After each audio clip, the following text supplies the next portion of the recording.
Guys, good morning, good evening, good afternoon sa lahat. Salamat sa panonood at sa mga subscribers and viewers. Papakita ko lang kung paano ko gawing nakakabusog itong nag-iisang tinapay.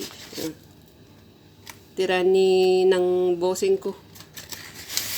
Huwag tayong mag-abuso. Kung pwede namang gumawa ng actually, pwede akong bumili ng ng tinapay ko, pero okay naman ito. So, ganun. Isang itlog, isang nag-iisang tinapay, tapos, ngayon, gamitin ko yung egg yolk. Dahil, paminsan-minsan, okay lang yung egg yolk. Bibit ko muna to. Tapos lagyan ko ng konting mantika. Just very little oil. Because I don't want too much oil. Just to make it not...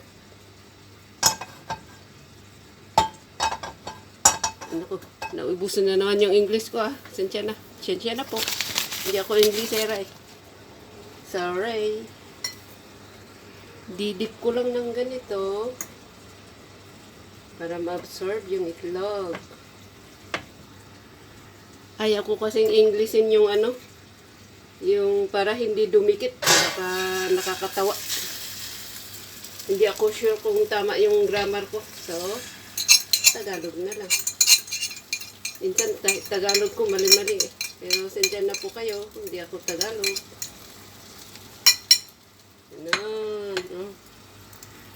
Takpan ko na lang para madaling maluto. Pati yung mas mahinang apoy. Baliktarin na po natin.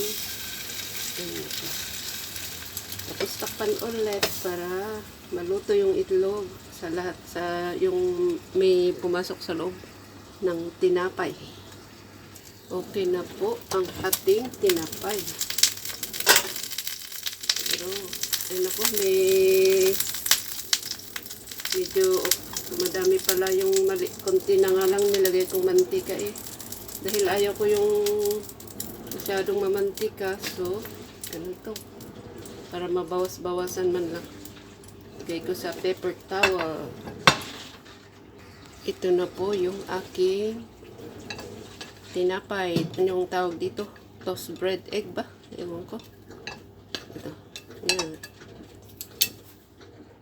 Gusto kong maging cute na kainin. So, cut kong ganito. Tapos ganyan.